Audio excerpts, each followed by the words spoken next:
होता है इस पीएच की जो रेंज होती है, जो प्रास होती है, वो होती है 0 से लेकर 14 तक। कितने तक रहती है? और अगर आपको पूछे पीएफ की रेंज कितनी होती है, तो पीएफ की रेंज होती है, ध्यान रखना, 0 से लेकर 7 तक। कितने तक रहती है? कितने तक रहती है? पीएच की परिभाषा अगर आपने पढ़ी हो कभी, तो पीएच की परिभाषा होती है हाइड्रोजन आयनों के ऋणात्मक लघु गणकों के मान को क्या बोलते हैं? यानी ये हो गया लोग, ये हो गया 10, ये हो गया H+, और इसको बोलते हैं पीएच। क्या बोलते हैं इसको? यानी नेगेटिव लोग का मतलब हो गया ऋणात्मक लघु गणकों के मान को। किसका लघु गणक? हाइड्रोजन आयनों के।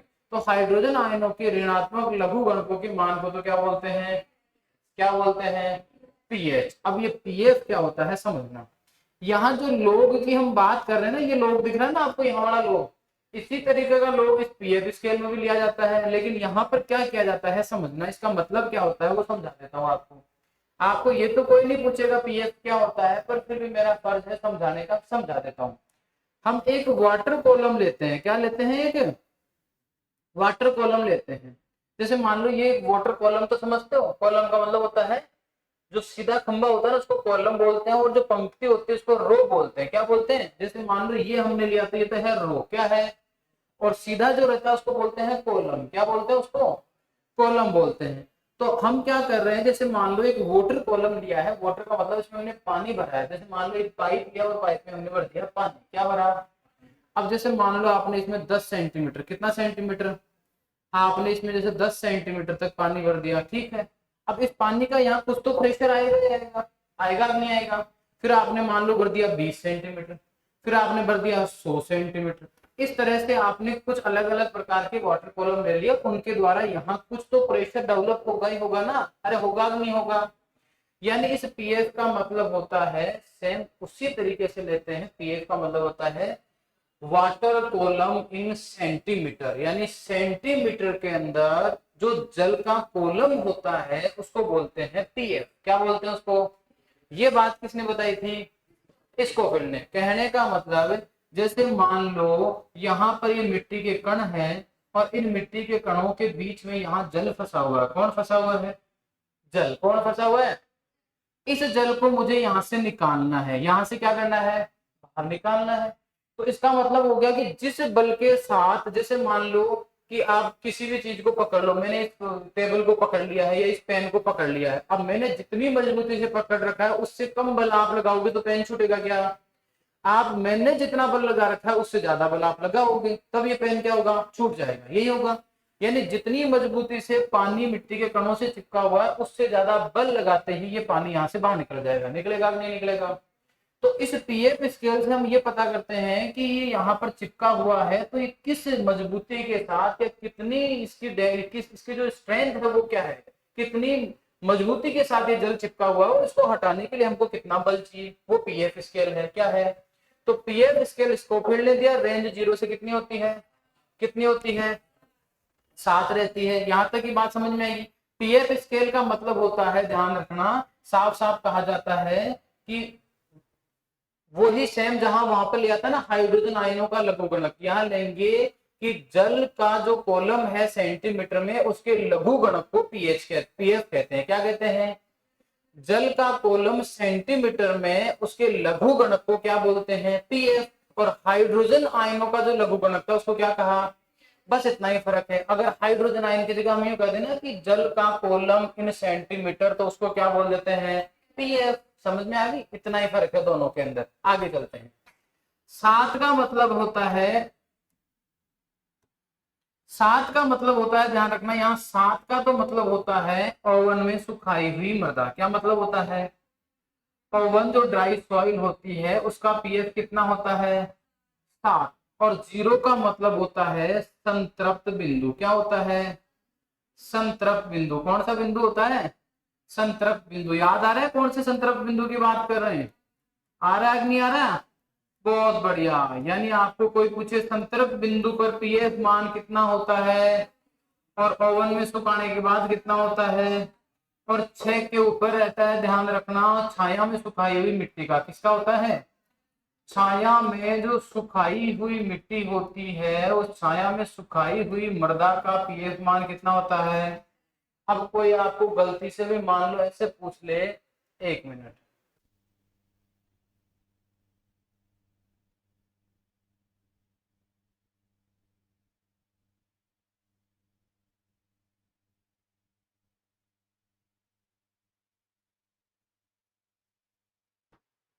आपको पूछ ले कि सीधा सा पूछ ले कि जब पीएफ वैल्यू 6 है तो उस पर कितना बार होगा, तो इसका मतलब है छाया में सुखाई हुई मृदा में जल का बार कितना था, 1000 बार। कितना था, यानी 1000 बार का मतलब कितने पीएफ वैल्यू होती है। अच्छा ये बताओ ओवन में सुखाई हुई का कितना था, 10,000। कितना था, इसका मतलब 10,000 बार का मतलब क्या होता है। और आपको पूछ ले कि जीरो पीएफ वैल्यू है तो बार कितना होगा, जीरो। कितना होगा, जीरो। बहुत आसान है ना मामला, कोई दिक्कत है क्या। तो अलग अलग 4-5 पॉइंटों को डिस्कस कर लेते हैं, अगर ऐसी बात है तो अभी क्लियर कर देते हैं मामला। देखो ध्यान देना, जैसे मान लो एक तो आ गया संदर्भ बिंदु, तो यहाँ हो गया, दोबारा से लिखने की जरूरत है क्या, चलो दोबारा लिख देते हैं। एक तो हो गया सेचुरेशन पॉइंट, क्या हो गया, एक हो गई फील्ड कैपेसिटी, क्या हो गई, क्या हो गई, एक हो गया परमानेंट विल्टिंग पॉइंट, क्या हो गया, एक हो गया हाइग्रोस्कोपिक कोफिशिएंट, जिसको बोला था आर्द्रता ग्राही स्थिरांक। क्या बोला था हमने, आर्द्रता ग्राही स्थिरांक। ऊपर वाले वो आई के, ओवन ड्राई और शुष्क मृदा दोनों आई के। एक तरफ तो हम बात कर लेते हैं मैट्रिक विभव की, किसकी बात कर लेते हैं, किसकी बात कर लेते हैं, मैट्रिक विभव की। और एक जगह बात कर लेते हैं पीएफ मान की, किसकी बात कर लेते हैं।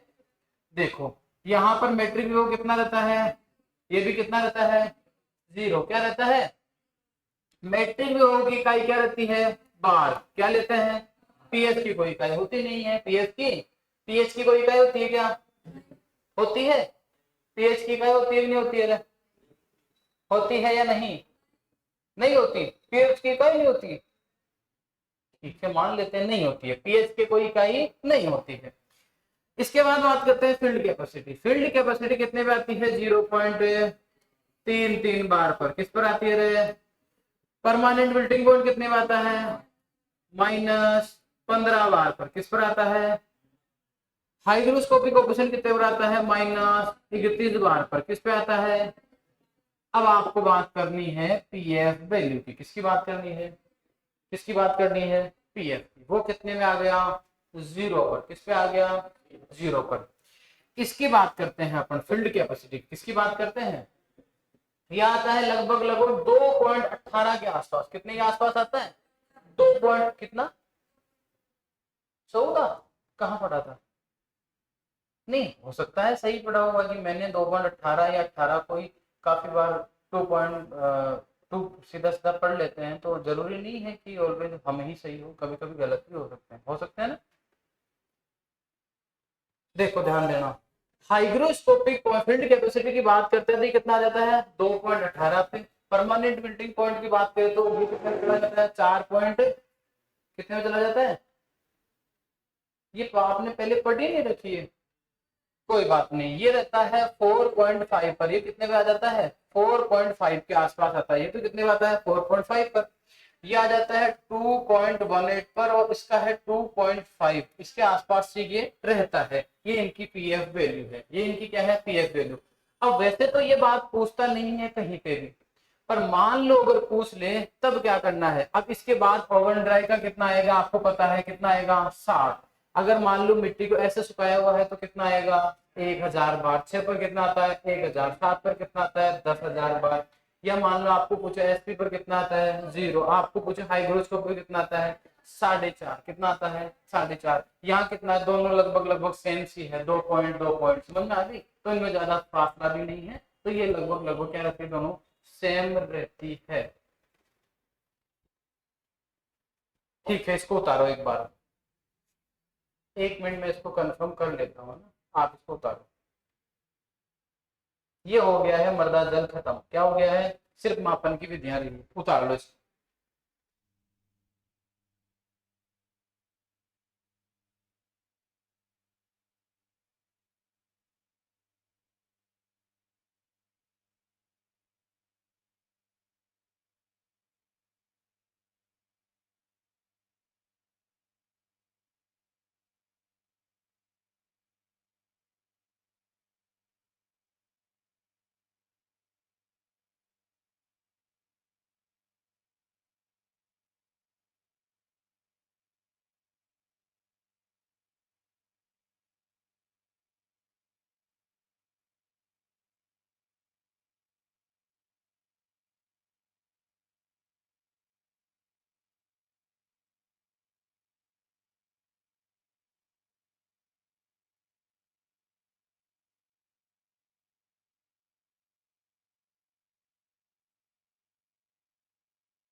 ये चेंज करवा देता हूँ मैं ना, ये देखो इसमें कहाँ गया।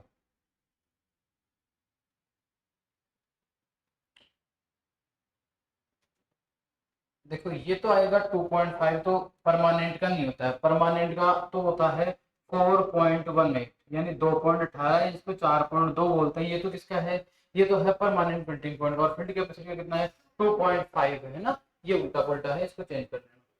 अब उतार लो इसको फटाफट से, उतार लो इसको।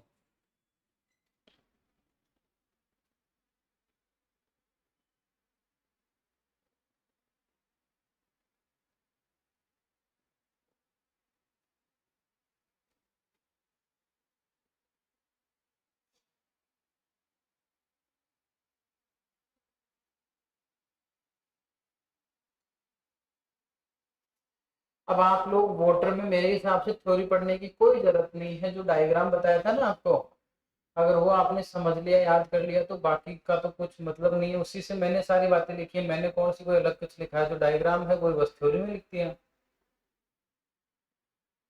अच्छा, अल्टीमेट विल्टिंग पॉइंट कितने पे आता है, लिखाया है कि मैंने, विल्टिंग पॉइंट में नहीं लिखाया, लिखवाया था ना, कितने पे आता है 60 पर, -60 बार पे।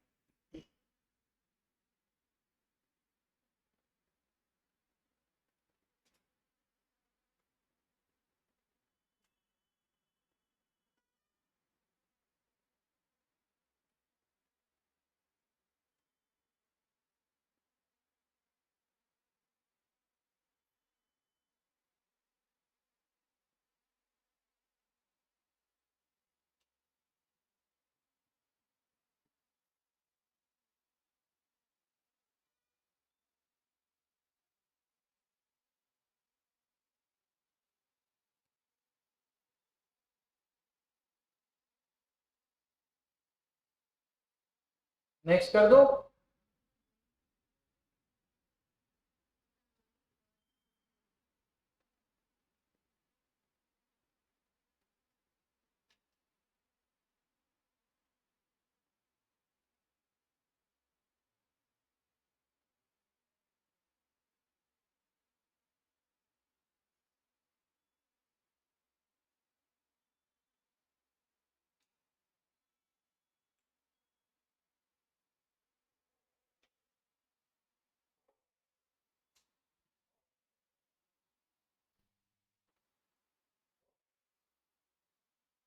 नेक्स्ट कर दो।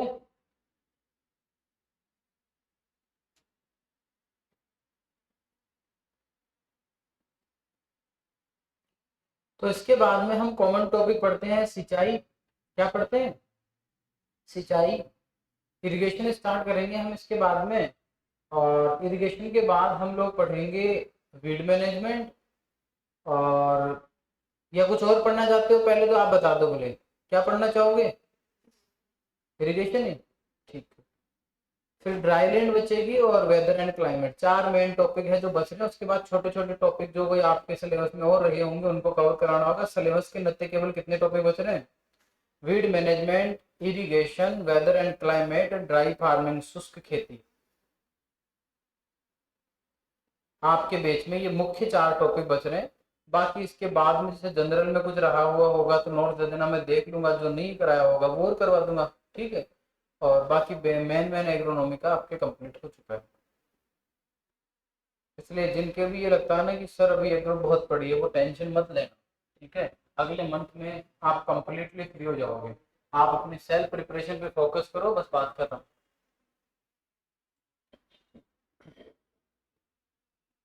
काफी बार क्वेश्चन आ जाता है, आपके तो नहीं आएगा इतना लेवल का, पर काफी बार आ जाता है कि मैट्रिक विभव का उच्चतम मान कितना होता है, 0 बार।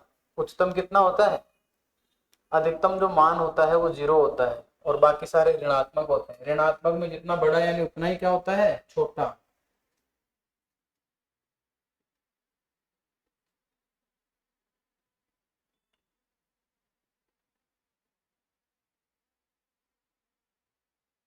अच्छा, ये kilo pascal, mega pascal, kilo, ये बदलना आता है, ये मप्पार कप्पार जो भी है। एक दिन एक को मैंने पूछा कि ये MAP, मैंने लिखा मैन फिर PA यानी मेगा पास्कल।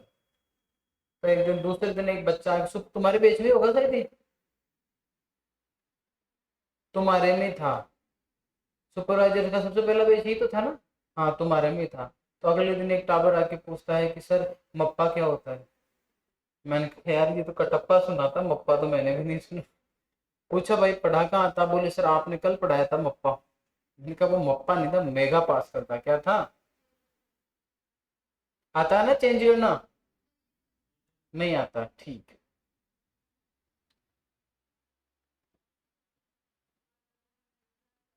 हाँ जी।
कहता है ना आदमी परेशान रहता है तो माइंड एब्सेंट रहता है।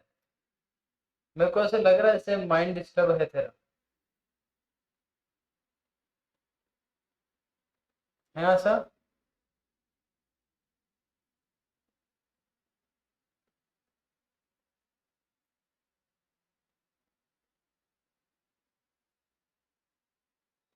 वैसे ना कभी कभी इंसान को इंसान बन के पढ़ना भी चाहिए। आप अपने साथ पशुओं वाला सलूक मत करना, मानवीय सलूक रखना, खुद को यूं समझना मैं इंसान हूँ, क्या समझना है खुद को। कभी कभी इंसान क्या करता है कि डिप्रेशन में जाता थोड़ी ना है, खुद ही ले जाते हैं हम अपने आप को डिप्रेशन में। और वो कैसे कि यार मान लो जैसे आप पढ़ाई कर रहे हो और फिर पढ़ते पढ़ते इतना ज्यादा सोच बैठते हो कि बस अगर नहीं हुआ तो ये हो जाएगा, हो ना जाना कुछ नहीं है। नौकरी सिर्फ एक बहाना है, जिंदगी ऐसे ही चलती रहेगी जैसे अभी चल रही है। तो आप लोग प्रॉपर रेस्ट भी दीजिए खुद को, प्रॉपर पढ़ाई का टाइम निकालिए। सारी चीजों को आप प्रॉपर टाइम दोगे तो ज्यादा खुश रहोगे, और ज्यादा खुश रहोगे तो ज्यादा अच्छे से पढ़ोगे। अगर खुद के ऊपर डिप्रेशन ज्यादा आ गया ना तो ये मान के चलना कि होता हुआ सिलेक्शन रुक जाएगा। डिप्रेशन ज्यादा आया तो कई बार सोचते हैं कि डिप्रेशन क्या होता है, और हम और डिप्रेशन आ जाए ऐसा हो सकता है क्या।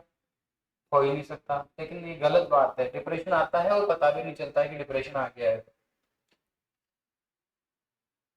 जैसे आप लोगों के साथ में कितने स्टूडेंट के साथ ऐसा होता है कि आते हुए क्वेश्चन गलत हो जाना, कितने लोगों के साथ ऐसा हो रहा है। अपना हाथ खड़ा करना, क्वेश्चन आता है अच्छे से बट पता नहीं फिर भी कैसे गलत हो गया, और आप उसी पेपर को अगर आपको घर जाके देखते हो तो इसका आंसर ये, इसका आंसर ये, खुद ही लगा लेते हो कि ये 3 गलत हो गए मेरे, आंसर की जरूरत ही नहीं होती। कौन कौन है देखिए हाथ उठाना, 1 2 3, 3 लोग ऐसे। बाकी के पता होता है कि गलत पढ़ रहा हूँ, पढ़ते टाइम पता होता है कि बाकी को तो मैं गलत पढ़ रहा हूँ मुझे ही पता है। तो बाकी के लोगों को तो डिप्रेशन आ नहीं सकता। और ये एक सिम्टम होता है डिप्रेशन का, ध्यान रखना। अगर आपके साथ ऐसा हो रहा है ना इसका मतलब आप ज्यादा चिंतन कर रहे हो, और चिंता चिता के समान होती है बता देता हूं। आप जितना सोचोगे उतना ही नेगेटिव होते जाओगे। इससे अच्छा है खुद को थोड़ा सा वक्त दीजिए, वक्त का मतलब एक दिन आज जाके कुछ मत पढ़ना, मेरे कहने से कुछ भी मत पढ़ना, नहीं पढ़ रहे हो पाठ, पढ़ ही नहीं रहे हो, 5 दिन से नहीं पढ़ रहे हो, फिर आप डिप्रेशन के अंदर ज्यादा शिकार बन जाओगे। अगर 5 दिन से आप पढ़ ही नहीं रहे हो ना, तो फिर डिप्रेशन ज्यादा हो जाएगा। क्योंकि एक दिन तो इसलिए रिलैक्स देते हैं माइंड को कि कुछ समझ में नहीं आ रहा है क्या करें, तो ठीक है सो जाओ, समझ रहे हो। लेकिन 5 दिन से स्टडी नहीं हो रही है ना, तो इसका मतलब ये मान के चलो आप 100% डिप्रेशन के पेशेंट बन चुके हो। अब आपको बाहर निकलना है, क्या करना है अब आपको, और बाहर निकलने का सबसे आसान तरीका, पहली बात खुद की बात सुनो। आपको ना तो किसी एक्सटर्नल मोटिवेशन की जरूरत है। मेरे जैसे हो सकते हैं 10 लोग खड़े होकर बहुत अच्छी अच्छी बातें बोल जाए कि उसने ये किया, उसने वो किया, आप ये कर सकते हो, वो कर सकते हो। 15 मिनट की बातें, 15 मिनट बाद में आपको खुद को फेस करना है। समझ रहे हो मेरी बात। आप यहाँ से घर चले जाओ, उसके बाद में कोई आपको नहीं आएगा ज्ञान देने, फिर आपको खुद को अपने आप को ज्ञान देना। इससे अच्छा एक्सटर्नल मोटिवेशन लो ही मत, आप खुद को मोटिवेट करो। जैसे फॉर एग्जाम्पल कैसे कर सकते हैं ये चीज, तो सबसे बेस्ट तरीका है खुद से बात करके देखो कि मेरी पढ़ाई 5 दिन से नहीं हो रही है, तो क्यों नहीं हो रही है। आपको अपने आप से जवाब जरूर मिलेगा। एक चीज ध्यान रखना, आप लोग कुछ भी गलत कर रहे हो ना, तो अंदर से आवाज आती है कि अरे यार रुक जा, ये कुछ गलत हो रहा है, पढ़ाई भी नहीं होती, अरे यार पढ़ ले, गलत कर रहा हूँ, ऐसे आवाज आती है, अपन सुने नहीं, अलग बात है। तो खुद से बात करना, आपको लगेगा कि आप क्या गलती कर रहे हो। दूसरी सबसे बड़ी बात, अगर आपका टाइम प्रॉपर सेट नहीं बैठ रहा है ना, तो दूसरी डिप्रेशन की सबसे बड़ी वजह है कि आप प्रॉपर मैनेज नहीं कर पा रहे हो, या तो आप किसी ऐसी चीज में इंगेज हो जो आपकी पढ़ाई को डिस्टर्ब कर रही है, तो या तो आप उस चीज को हटा दो जो आपको डिस्टर्ब कर रही है, और या फिर आप पढ़ाई को हटा दो, क्योंकि दोनों चीजें आप लंबे टाइम पर साथ लेके नहीं चल सकते। तो यानी जैसे मान लीजिए बहुत बर्डन है, घर पे कोई काम चल रहा हो सकता है उसका बर्डन हो सकता है कोई, कई बार फैमिली में ऐसे कुछ इश्यूज आ जाते हैं जिनका से मेंटली अपने को, आप लोग क्या, मुझे तो स्ट्रेस हो जाता है बहुत बार, फैमिली में ऐसे इश्यूज आ जाते हैं कि इंसान बिल्कुल नहीं हो जाता है कि मैं तो बाबा जी बन जाऊं, इस तरह की सिचुएशन आ जाती है। तो ऐसा जब भी हो ना, तो आप शांति से एक बार सोचिए, जिसको समझा सकते हो समझा दीजिए, और फिर भी नहीं समझा पा रहे हो ना, इसका मतलब उस बात को छोड़ दीजिए। जिस दिन आप अपनी लाइफ में सक्सेस हो जाओगे, सब आपकी बात सुनेंगे, बात खत्म। तो इसका मतलब खुद को वर्क कर दो सबसे पहले, और टाइम अपना इस तरह से बनाओ, डिवाइड करके बनाओ, कंटिन्यूसली मत बनाओ कि मेरे को 6 घंटे पढ़ना है। अरे 6 घंटे आज तक कोई नहीं पढ़ा है, भगवान भी नहीं पढ़ सकता 6 घंटे तक। यानी आपको क्या करना है, फ्रैक्शंस करने, डिवाइड करने, 2 घंटा, 1 घंटा, आधा घंटा, जैसे बांट सकते हो टाइम को बांट दीजिए। कंटिन्यूसली स्टडी मत कीजिए आप 2-4 घंटे के लिए, आपके छोटे छोटे काम है उनको बीच में कीजिए। 2 घंटे पढ़े, 15 मिनट में कुछ कर लिया, फिर 2 घंटे पढ़े, 15 मिनट में फिर कुछ कर लिया। और सबसे प्लस पॉइंट ये है आपके बेच में, अब आपको कोचिंग से ज्यादा खुद पे डिपेंड हो जाना चाहिए, मेरा मानना है पर्सनली। कैसे, कोचिंग में अब आपका केवल इतना काम है कि बचा हुआ कंटेंट जो है वो कंप्लीट करवाना। नए बेचों में तो क्या है, सारा ही बाकी पड़ा है, तो उनको तो पढ़ना ही पढ़ना है अभी। लेकिन आपको पता हो तो आपका लगभग लगभग जीके सिमट गया, सिमटा नहीं सिमटा, जियोग्राफी होगी कि नहीं होगी, कंप्लीट हो गई ना। इसका मतलब हो गया अब आपको जियोग्राफी के लिए कोचिंग जिम्मेदार नहीं, अब आपको खुद को रिस्पॉन्सिबल बनना है। जैसे आपकी एग्रीकल्चर की बात करते हैं, अगर हम बात करें एग्रीकल्चर की, तो एग्रीकल्चर में 3 सेगमेंट है। मेरे हिसाब से एनिमल का ठीक ठाक पोर्शन हो गया, एग्रो का ठीक ठाक पोर्शन हो गया, और हॉर्टी ऑलमोस्ट खत्म होने के कगार पे है। हॉर्टिकल्चर या एग्रीकल्चर एक ऐसा पोर्शन है जो लगभग आने वाले 15 से 20 दिन के अंदर आपका फ्री हो जाएगा। आपको यूं कहेंगे तीनों टीचर हो गया आपका, आप फ्री हो हमारी तरफ से। समझ रहे मेरी बात। आपके जीके का एक पोर्शन खत्म हो गया, आर्ट एंड कल्चर चल रहा है, जो भी आने वाले 15-20 दिन के बाद में क्या हो जाएगा, खत्म। यानी कहने का अर्थ इतना सा है कि आपका लगभग सिलेबस खत्म होने को है। मात्र कोई 20-25 क्लास ज्यादा से ज्यादा माने तो यूं मान लो अगले महीने का मान लो, ठीक है। उसके बाद कितना टाइम मिलेगा आपको तैयारी के लिए, लगभग 1.5 महीना मिलेगा। नहीं 21 के है ना एग्जाम, तो एग्जैक्टली 1 महीना 20 दिन, पूरा महीना अगला निकाल दो। तो आपका अभी मॉरल दायित्व तो इतना सा बनता है कि जो टीचर पढ़ा रहा है वो तो पढ़ना है, आपके टॉपिक हो चुके हैं उनका रिवीजन करना है, साथ में नया पढ़ना है। अगर आप नया नहीं पढ़ोगे ना, तो आप में और जो दूसरे बैच चल रहे हैं उनमें कोई फर्क नहीं है। अब नया का मतलब क्या है सर, नया का मतलब है कोई भी एक गाइड बुक खरीद लो, कोई सी भी ले लो, जो जहाँ एकदम जो होना कि बिल्कुल घास फूस लिखा हुआ वो ले लो, कोई फर्क नहीं पड़ता कि आपने कितनी अच्छी ली है कितनी बुरी ली है। गाइड बुक के सारे समान है। आज कह रहा हूँ किसी में कोई टॉपिक ज्यादा लिखा हो तो दूसरे में दूसरा टॉपिक ज्यादा लिखा हो, मोर और लेस सिमिलर है, कोई फर्क नहीं है गाइड बुक में।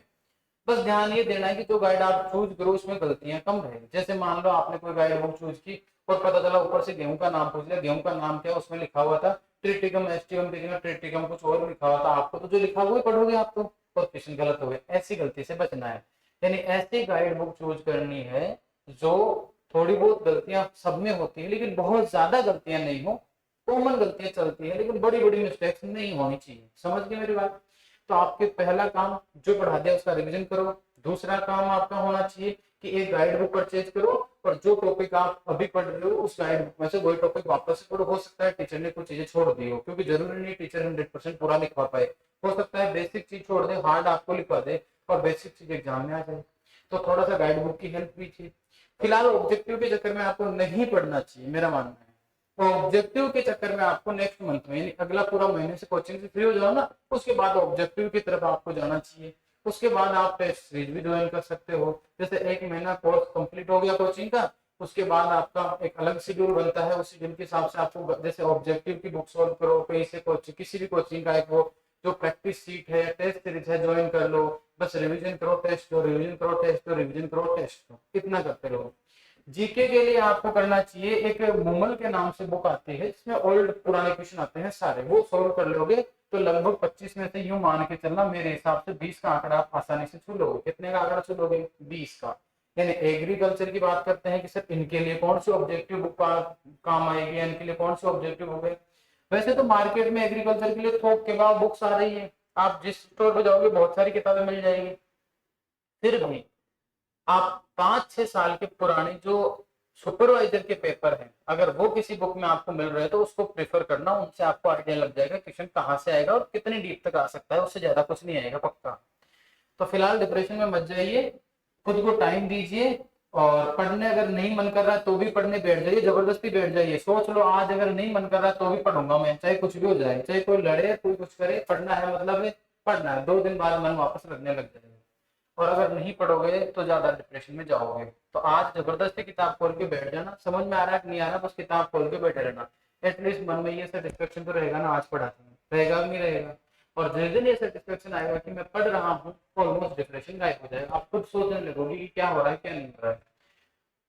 आपकी जो आते हुए क्वेश्चन गलत होते हैं वो भी ठीक होने लग जाएंगे, क्योंकि वो सबसे बड़ी प्रॉब्लम है, डिप्रेशन में जाने की वजह से गलत होते हैं। ठीक है, तो देखो इसके बाद इसी टॉपिक के अंदर सबसे लास्ट की अगर हम बात करते हैं तो जल के अंदर बच जाता है मृदा नमी मापन की विधियां। मृदा नमी मापन की विधियां, देखो विधियों से क्वेश्चन आता है और बहुत आसान आता है, ज्यादा कोई हार्ड आता नहीं है। समझना है इसको कैसे क्या क्वेश्चन आता है। मृदा नमी मापन की विधियां होती है 2 प्रकार की। कितने प्रकार की होती है? एक तो होती है प्रत्यक्ष विधि। कौन सी विधि होती है? प्रत्यक्ष विधि। प्रत्यक्ष विधि का मतलब होता है आप जितनी नमी है उसको प्रत्यक्ष रूप से मापो, यानी कि मिट्टी लो, उसको गर्म करो, पूरी नमी को उड़ाओ, पहले गीली थी तब वेट ले लिया, अब पूरी को सुखाया फिर वेट ले लिया, तो जितना वजन कम हुआ मतलब किसका कम हुआ? नमी का। तो इस तरह की चीजें आप करते हो जिसमें डायरेक्ट नमी को मापते हो तो उनको बोलते हैं प्रत्यक्ष विधि। क्या बोलते हैं उनको? और दूसरे नंबर पे आ जाती है अप्रत्यक्ष विधि। क्या नापते हो आप? अप्रत्यक्ष विधि। अप्रत्यक्ष विधि का मतलब होता है ऐसी विधि जिसमें आप नमी का मापन नहीं करते हो, मृदा के किसी दूसरे गुण की जांच करते हो, उस गुण के आधार पर आप पता लगाते हो कि यार ये गुण इतना है, इसका मतलब नमी इतनी होगी। समझ रहे हो मेरी बात? जैसे फॉर एग्जाम्पल जिप्सम ब्लॉक, नाम सुना है जिप्सम ब्लॉक? तो जिप्सम ब्लॉक से हम क्या करते हैं? विद्युत चालकता का मापन करते हैं। किसका मापन करते हैं? अगर विद्युत चालकता ज्यादा होती है तो अपने सोच लेते हैं यार विद्युत ज्यादा चल रही है यानी कि पानी ज्यादा होगा। पानी क्या होगा? जैसे गीली लकड़ी ली आपने कभी हाथ में, जैसे सूखी लकड़ी को आप करंट के वायर से टच करना, करंट है, और गीली को टच करते हैं तब आता है। आता है कि नहीं आता है? इसका मतलब पहले सूखी थी करंट नहीं आया, गीली होने पर करंट आया, यानी पानी के साथ करंट का कोई संबंध तो है। उसी संबंध का हम फायदा उठाते हैं मिट्टी में कि अगर करंट ज्यादा बह रहा है यानी नमी क्या है? ज्यादा। करंट कम बह रहा है यानी नमी क्या है? कम। समझ में आ गई मेरी बात? जैसे आपको पता हो तो बारिश के दिनों में दीवारों में भी करंट आने लगता है। क्यों? क्योंकि उसमें नमी आ जाती है। लेकिन जब बारिश नहीं होती है तब करंट आता है क्या? नहीं आता है। इस गुण का फायदा उठाते हैं। तो सारी विधियों में किसी न किसी मृदा गुण का हम उपयोग करते हैं। तो अप्रत्यक्ष विधियों में मृदा के किसी गुण के द्वारा नमी का पता करते हैं और प्रत्येक विधि में हम क्या करते हैं, डायरेक्टली मिट्टी की नमी का मापन करते हैं। तो प्रत्येक विधि के अंदर एक विधि आती है जिसका नाम है गुरुत्वीय विधि। कौन सी विधि है? गुरुत्वीय विधि। याद रखना, इसको इंग्लिश में बोलते हैं ग्रेविमेट्रिक मेथड। क्या बोलते हैं? और दूसरा है एल्कोहल बर्निंग। क्या है?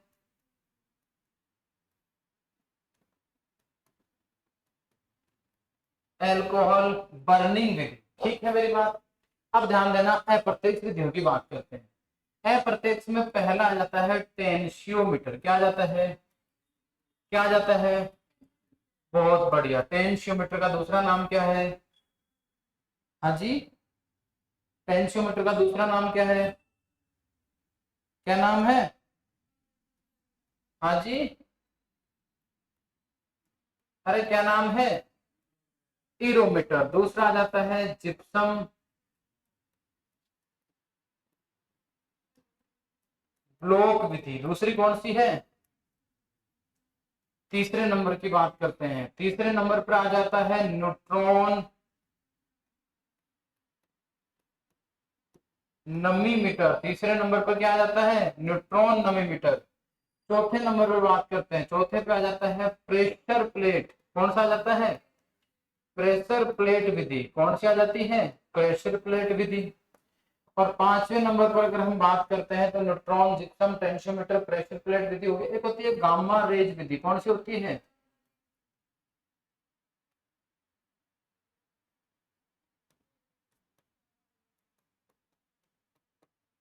ये सारी की सारी अप्रत्यक्ष है। तो पहला क्वेश्चन तो आपसे ये पूछा जा सकता है कि निम्न में से मृदा नमी मापन की प्रत्यक्ष विधि कौन सी है? तो प्रत्यक्ष विधि केवल कौन सी है?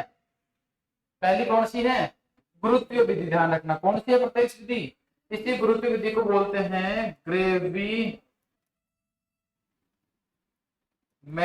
मेथड। और ध्यान रखना, सबसे ज्यादा क्वेश्चन इसी विधि से आता है। सबसे ज्यादा किससे आता है? प्रत्यक्ष विधि की ग्रेविमेट्रिक विधि से, गुरुत्वीय विधि से सबसे ज्यादा क्वेश्चन आता है।